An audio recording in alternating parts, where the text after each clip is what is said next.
Sommaire de l'actualité nationale et internationale la plus pertinente du jour, ici sur Ici Noticias Canada. Avec sa présentatrice Angelica Sifuente. La grève récente de Poste Canada, qui a duré près d'un mois, a eu des répercussions importantes sur la livraison des passeports et d'autres documents importants partout au pays.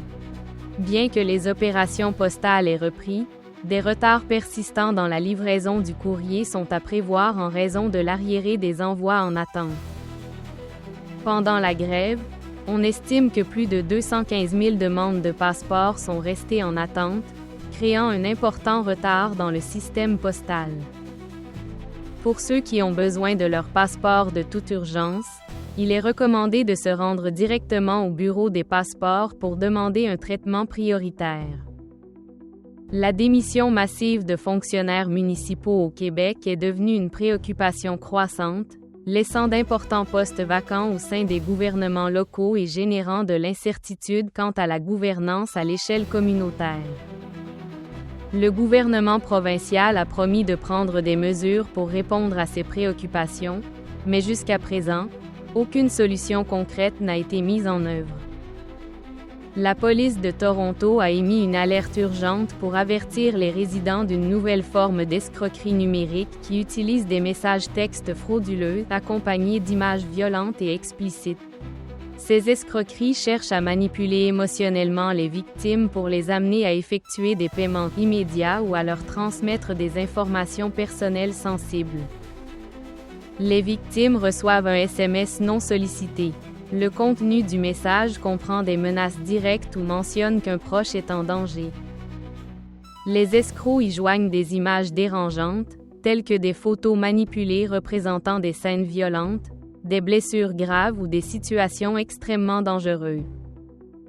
Ces images visent à intimider et à générer la panique chez la victime.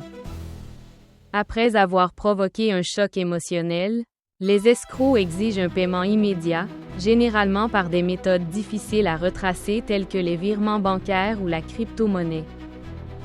Si la victime ne répond pas ou refuse de payer, les escrocs peuvent envoyer des messages plus intimidants pour augmenter la pression. Ne répondez pas aux messages.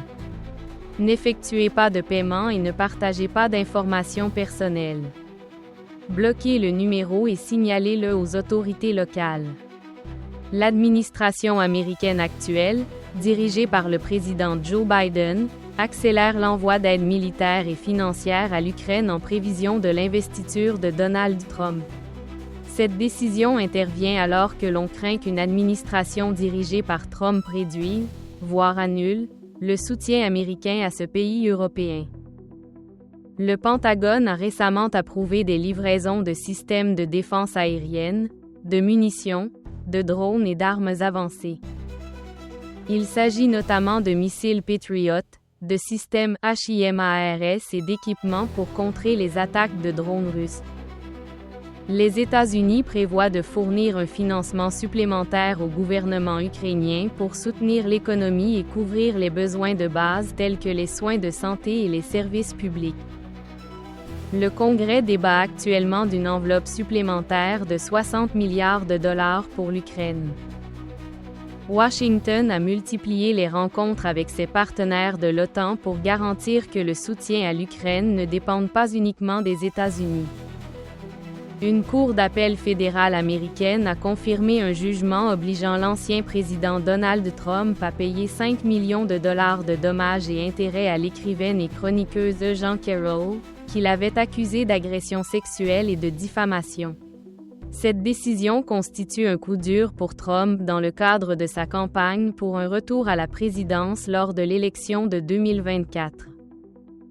La Cour d'appel a confirmé un verdict de mai 2023 dans lequel un jury a déclaré Trump responsable d'agression sexuelle et de diffamation en lien avec des déclarations publiques qu'il avait faites contre Jean Carroll. Carroll a accusé Trump de l'avoir agressé sexuellement dans la cabine d'essayage d'un magasin de luxe à New York dans les années 1990. Bien que le tribunal n'ait pas qualifié l'acte de « viol », selon la loi de New York, Il a conclu qu'il y avait eu abus sexuels et que Carroll avait été diffamée lorsque Trump a nié les allégations et l'a publiquement insultée. Trump condamné à payer 2 millions de dollars de dommages et intérêts pour agression sexuelle. 3 millions de dollars pour diffamation causée par ses commentaires ultérieurs sur Carroll, dans lesquels il l'a traitée de menteuse et a suggéré qu'elle agissait pour des motivations politiques. Le régime taliban en Afghanistan a renforcé les restrictions à l'encontre des femmes, en ordonnant aux organisations non gouvernementales, ONG, de licencier tous leurs employés. Cette mesure s'ajoute à une série d'interdictions visant à exclure les femmes de la vie publique et à limiter leurs droits fondamentaux. Depuis leur retour au pouvoir en août 2021, les talibans ont mis en œuvre des politiques qui restreignent considérablement les droits des femmes et des filles. Ces mesures comprennent l'interdiction de fréquenter les écoles secondaires et les universités, des restrictions sur le lieu de travail et des restrictions à la liberté de mouvement. Le récent ordre de licenciement des femmes travaillant dans des ONG aggrave encore la crise humanitaire dans le pays, où les femmes jouent un rôle crucial dans la fourniture de services essentiels. La communauté internationale a fermement condamné ces actions. Des pays comme les États-Unis, le Canada, l'Allemagne et les Pays-Bas ont exprimé leur inquiétude et ont exhorté les talibans à revenir sur ces décisions. En outre, un groupe de pays a annoncé son intention de traduire le régime taliban devant la Cour internationale de justice pour discrimination sexuelle si la situation ne s'améliore pas dans les mois à venir.